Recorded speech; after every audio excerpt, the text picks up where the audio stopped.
So in starting our business, my two co-founders and I were searching for a problem that is integral to the lives of everyday people. In today's fast-paced world, coffee is a must to keep people going. We have coffee machines in our houses, we go to coffee shops, we bring our coffee wherever we go. The majority of the time though, coffee is brewed at near boiling temperatures. People are anxious to drink their coffee, but they don't want to burn their tongues. This leads to drinking lukewarm coffee or scorching your tongue. SmartMug is the easy solution to preventing burned tongues or waiting too long and drinking lukewarm coffee. Take a look. Here's Kristen pouring boiling hot water into SmartMug. As you can see on the serial monitor, there are readings alternating between our Z accelerometer reading at about 600 and our temperature sensor reading at about 300, but as you can see, it's dropping. Well, this water is too hot. If Kristen tries to drink it, it'll vibrate when she goes to try. However, once it reaches the correct threshold of 270 degrees, it will no longer vibrate and will send a text message to my phone telling me that the coffee is ready to drink.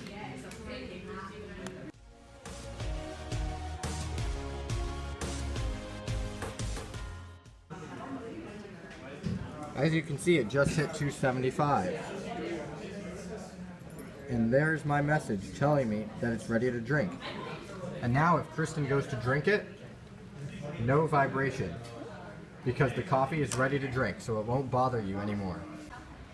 So the temperature sensor inside the cup senses the temperature of the coffee, water, any other liquid inside the mug, and then relays the temperature value in voltage back to the Arduino.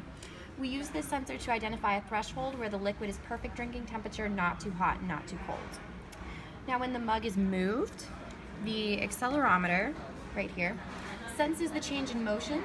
We only use the z-axis readings, and z-axis readings are the highest when the accelerometer is flat. We set the z-accelerometer threshold so that any vertical motion that occurs when a person is picking up his or her mug will cause the reading to go below the threshold. Now the vibration motor, right here on the bottom of the cup, is connected to the coffee mug and to the MOSFET system on the Arduino. The diode right here protects the circuit, and the MOSFET amplifies the current. This system can control the intensity of vibration.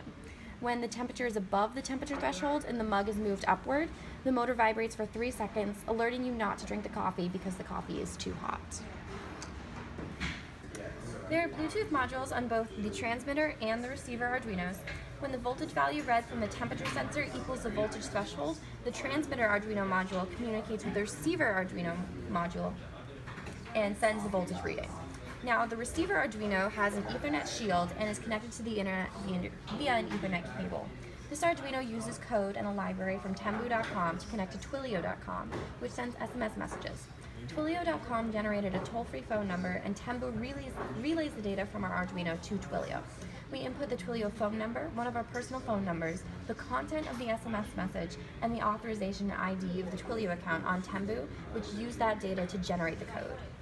Now, when the receiver receives the threshold voltage from the transmitter, it quickly connects to the internet and then to Twilio, which sends an SMS message to your phone alerting you that your coffee is ready.